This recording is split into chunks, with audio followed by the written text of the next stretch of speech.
생생하게 상생하며 YTN 라디오 생생경제. 안녕하세요. YTN 라디오 생생경제 김혜민입니다. 승리, 정준영, 돈과 명예, 그리고 인기로 그들이 한 짓은 몇 억짜리 생파. 여성들의 몸을 찍어 올리고 몰카를 찍어 히덕거리는 천박한 행동이었습니다. 소위 말하는 그들의 몸값은 일반 서민들이 절대 쉽게 벌 수 없는 정도입니다. 그만큼의 돈을 주고 그들에게 무대를 내주거나 그들의 음악을 듣기 위해 음반을 사는 것은 그들이 내놓는 음악 그리고 뮤지션의 가치를 인정하기 때문입니다. 그래서 이번 사건은 단지 개인의 사생활의 문제만이 아닙니다. 이들에게 힘과 권력 그리고 재물을 준 것은 대중이니까요. 정말 주변에 번 돈을 정당하고 우아하게 쓰는 법을 가르쳐야 할 사람들이 너무 많습니다. 2019년 3월 12일 YTN 라디오 생생경제 지금 시작합니다.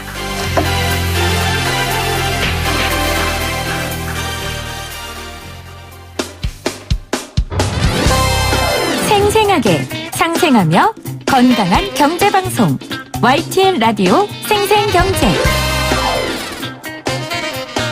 오늘 가장 뜨거운 경제 뉴스를 제일 생생하게 전해드리는 시간입니다. 저는 개인적으로 가장 나쁜 인간의 부류 중에 하나가요. 인생의 가장 아픈 시간을 보내고 있는 사람을 상대로 사기를 치거나 속이는 사람이라고 생각합니다. 예를 들면 병에 걸려 지푸라기라도 잡고 싶은 사람에게 거짓말로 비싼 굿을 하라는 무당이라든지, 아니면 인생의 마지막을 준비하면서 남은 가족에게 부담 주기 싫어서 상조업체에 가입했는데 이런 사람들을 상대로 사기를 치거나 불안정한 서비스를 제공하는 업체들입니다. 이달 중으로 상조업체 15곳의 등록이 말소됩니다. 피해자 지원을 위해 공정거래위원회에서 여러 대안을 준비하고 있는데요. 공정거래위원회 소비자정책국 할부거래과 홍정석 과장 전화 연결돼 있습니다. 과장님 안녕하세요. 예, 안녕하십니까. 네. 제 주변에도 이 상조 서비스에 가입한 분들이 굉장히 많은데요. 현재 공정위에서 파악하고 있는 상조 가입자 수 얼마나 됩니까? 네. 작년 9월 기준으로 530만 명 정도 되니까요. 네. 현재로서는 그보다 더 많은 숫자가 가입하셨을 것 같습니다. 그렇겠네요. 오늘 공정위에서 이 상조 관련 소비자 보호 강화 방안을 발표하셨어요. 방안을 내놓을 정도면 그동안 상조 관련 소비자 피해가 많았다는 걸 말하는 것 같은데 어떤 피해들이 있었습니까? 예, 대표적으로는 쉽게 말씀드리면은 본인이 낸 돈을 이제 떼이는 경우가 가장 대표적이겠죠. 네. 떼이거나 아니면 이제 본인이 계약을 한 이후에 이제 계약이 필요 없게 돼서 해약하고 싶을 때 네. 해약 환급을 제대로 못 받는 경우가 있을 수 있고요. 또 대표적으로는 본인이 가입한 업체가 전화조차 받지 않는 경우도 이제 대표적인 피해 사례라고 할 수 있겠습니다. 사실 본인이 낸 돈을 떼이는 경우나 해약 환급금을 받지 못하는 경우가 다른 경우들에도 종종 발생하잖아요. 네. 상조 관련 내용만은 아닌데 제가 앞서 말씀드린 것처럼 인생의 마지막을 준비하는 사람들이 남은 가족들에게 부담 주지 않으려고 드는 서비스인데 이런 일을 하는 건 저는 더 나쁜 거라고 생각하거든요. 네. 공정위에서도 아마 그런 사람들의 마음을 알기 때문에 이렇게 특별한 방안을 더 신경 써서 내놓으신 것 같은데요. 네. 15개 정도가 정리되는 업체라고 제가 말씀을 드렸습니다. 혹시 그 업체 명을 좀 말씀해 주실 수 있으세요? 예, 업체명은 저희 오늘 이제 공정에서 낸 보도 자료를 보시면 자세히 알 수 있고요. 네. 15개가 너무 많아가지고 제가 다 말씀드리기는 조금. 네, 혹시나 저는 이제 이 업체 서비스를 이용하시는 분들은 관심 있게 보시라고 말씀을 드리는 건데, 히든코리아, 대형 상조, 아너스라이프 이런 것들이 있습니다. 지금 맞습니다. 과장님 말씀하신 것처럼 홈페이지 참조하시면 해당 상조 업체를 아실 수 있을 것 같습니다.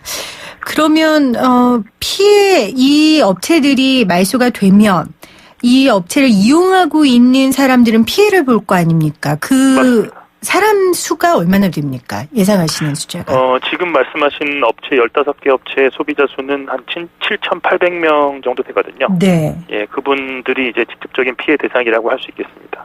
7,800명 정도. 예. 이렇게 상조업계가 구조조정에 따라 폐업을 하면 지금 이야기한 것처럼 소비자들이 그 고스란히 피해를 받는 건데 그래서 그동안 이 상조공제조합에서 대체 서비스를 운영했었잖아요. 네. 그런데 이번에 공정위에서 이걸 내상조 그대로라는 서비스로 통합한다고 하더라고요. 이 관련 내용 좀 설명해 주시겠어요? 예. 말씀하신 바와 같이 그 기존의 공제조합에서는 이런 대체 서비스를 시행을 하고 있었는데요.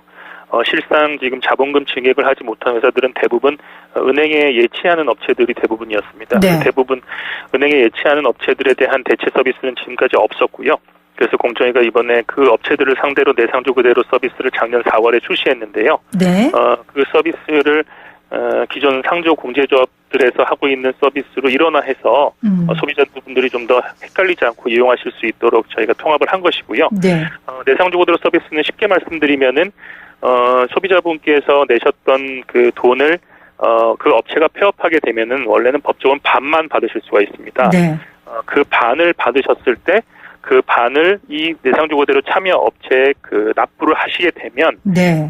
실제로 본인이 기존에 가입하셨던 서비스와 유사한 서비스를 유지하실 수가 있는 겁니다. 그러니까 실제로는 본인이 이제 비용적으로는 피해를 입지 않으시는 형태가 되는 거죠. 그러니까 50%를 돌려받는 것으로 그동안은 끝났는데 네. 이제 내상조 그대로 서비스에 가입해 있는 업체를 이용할 수 있게끔 연계를 해 주신다는 거죠. 맞습니다. 예, 더 크고 재정적으로 건실한 업체에 안정적인. 가입하실 수 있는 겁니다. 네, 공정거래위원회가 증명한 업체들일 거 아닙니까? 내상조 그대로에 들어가 있는 업체들은. 예, 저희가 뭐 아주 완벽하게 100% 보장할 수 있다는 건 아니지만 네. 이 업체들이 망했을 때는 이 상조업 자체가 존재할 수 없다는 수준의 업체들로 좀 선정을 했으니까요. 그 부분은 조금 믿고 가입하셔도 좋을 것 같습니다. 네. 그렇다면 지금 이 방송 듣는 분들 중에 내가 어떤 상조에 가입을 했고 내가 이 내상조 그대로의 서비스를 이용할 수 있는가 없는가를 좀 알아보고 싶으신 분들은 어떻게 해야 됩니까? 일단은 뭐 항상 중요한 부분인데요. 본인이 가입하신 업체의 이제 홈페이지나 전화상으로 네. 본인이 그 납부한 그 금액이 제대로 보존되어 있는지를 잘 확인하신 다음에 본인의 업체가 은행 예치 업체인지 뭐 공제조합의 업체인지 이런 것들이 파악이 되시면 네. 본인이 어떤 서비스를 이용하실 수 있는지를 아실 수 있는데요. 저희가 이번에 내상조 그대로로 통합하게 되니까 사실 이제 내상조 그대로 서비스를 이용하실 수 있다고 보시면 될 것 같습니다. 모든 네. 업체들. 네. 일본이나 미국에서는 국가가 상조회사를 관리하고 있다고 하더라고요. 네, 국내 맞습니다. 경우에는 어떻습니까? 예, 그 말씀하신 것처럼 뭐 미국 사례까지 건너갈 필요 없이 일본만 보시면 원래 우리나라 상조회사들도 일본에 건너온 것이거든요. 네. 일본은 기본적으로 허가업입니다. 상조업이. 근데 우리나라는 누구나 할 수 있는 등록업으로 돼 있습니다. 그렇군요. 그래서 예, 일본과는 차이가 발생할 수밖에 없고요. 그런 관계로 일본은 그 상조업을 관리하는 부처가 따로 있지만 우리나라 같은 경우는 등록업체이기 때문에 그 소비자 보호 기관인 공정위에서 뭐 관리 아닌 관리를 하고 있는 걸로 보시면 될 것 같습니다. 그럼 궁극적으로는 이 상조업체를 관련할 수 있는 정부 기관이 있어야 된다는 말씀이세요? 필요성이 그러니까 있을까요? 그 지금처럼 이렇게 피해자가 계속 양산되고 이제 피해 금액이 계속 발생하면서 이런 취약계층을 상대로 그 진행자분께서 처음에 말씀하셨던 것처럼 네. 나쁜 유형의 이 사람으로 분류되는 그 사람들이 계속 나타나는 현상이 계속 발생하고 있으니까요. 네네. 사실상 좀 이런 부분에 대해서 이제 국가에서 관리를 해주면 더 바람직한 측면도 있을 수는 있지만 그거는 이제 제가 말씀드리는 거는 뭐 그렇게 적절하진 않을 것 같습니다. 네. 말씀하신 것처럼 왜 다른 나라에서 상조 업체를 정부에서 관리하겠습니까? 약간 우리가 계속 이야기하고 있는 그런 업체의 특수성, 중요성 때문이 아닐까 싶은데요. 아마 이번 공정거래위원회의 발표가 좀 지표가 될 것 같다라는 생각이 듭니다. 네. 그 상조 서비스를 가입을 해보면 사실은 뭐 언제 본인이 사망할지 모르기 때문에 예. 이 납입한 선수금을 그 회사가 어떻게 잘 보존하고 있는지를 모르잖아요. 중간중간 체크하기도 쉽지 않고요. 그래서 이번에 공정위에서 이 상조업체 선수금 보전 의무를 강화하는 방침도 넣으셨다고 하던데 이 부분도 좀 설명을 해 주시죠. 예, 말씀하신 것처럼 그 소비자가 이제 본인이 낸 돈이 잘 이제 적립이 돼 있는지를 확인하는 건 일차적으로 소비자의 의무는 맞습니다. 네. 그런데 사실 이게 상조 가입 금액이 그렇게 큰 금액도 아니고 또 이제 일상생활을 하시다 보면 당연히 여기에 신경을 못 쓰시기 때문에 업체에서 그런 부분을 확인해 주는 게 저희가 맞다고 보고요. 그래서 지금까지는 이제 소비자에게 회사에서 직접적으로 이런 선수금 그 보전 형태 등을 통지하는 의무가 전혀 없었는데요. 아, 그렇습니까? 이번에 그 의무를 법으로 이제 반영을 해서 네. 그 법안이 지금 국회 법사위에 이제 계류가 돼 있습니다. 그래서 그게 네. 통과가 되면 이제 회사에서 주기적으로 그 소비자에게 선수금 보전 상황이나 현황을 보고를 해야 되게 됩니다. 그렇게 되면은 소비자분께서는 좀 더 본인의 이제 납입 금액을 좀 더 쉽게 아실 수가 있는 거죠. 그러니까 지금까지는 정기고시 의무가 없었는데 앞으로 생긴다는 거죠? 맞습니다. 네. 네. 우리 펀드 같은 것도 가입해 놓으면 사실 잊어버리는데 정기적으로 오잖아요. 그 펀드를 어떻게 이용하고 있는지 이제 그런 류의 정기고시 의무를 갖게 된다는 겁니다. 국회에 계류되어 있는 좋은 법이 정말 많네요. 네, 다시 한번 느낍니다. 근데 국회가 오늘도 저렇게 돼서 걱정입니다. 예. 내가 가입한 상조회사가 폐업하면은 일단은 전화를 안 받으니 발만 동동 구르게 되고요. 그래서 개별 소비자들이 자신의 권리를 찾는데 어려움이 없도록 이렇게 공정위가 이런 방안도 내놓고 하시는데 피해 소비자 권리 구제 지원 방안도 함께 내놓으셨다고요. 예. 지금까지 소비자들은 사실 상조 소비자는 뭐 보험이나 그 은행 소비자와는 틀리게 본인이 낸 돈을 아무리 법적으로 보장을 받더라도 50%밖에는 받을 수가 없는 구조였습니다. 네. 그리고 나머지 50%는 이제 개별적으로 소송이나 아니면 어떤 법적인 절차를 통해서 받아야 되는데 말씀드린 것처럼 소액이고 이거에 대해서 개인적으로 소송을 하거나 그런 방법을 찾는 게 굉장히 어려워져서 그렇죠. 대부분 포기하는 경우가 대부분이었거든요. 네. 그래서 저희가 그런 분들을 좀 이렇게 모아서 좀 같이 권리 구제를 하면은 아무래도 좀 용이하거나 절차적으로 내용적으로 좀 편의를 볼 수 있으니까요. 저희가 그런 의미에서 지금까지 이제 50%를 뛰었던 그 이상을 뛰었던 그런 소비자분들을 좀 모으는 작업을 해서 그분들께서 권리 구제를 할 수 있는 직전까지 도와드리는 네. 그런 제도를 좀 시행할 계획에 있습니다.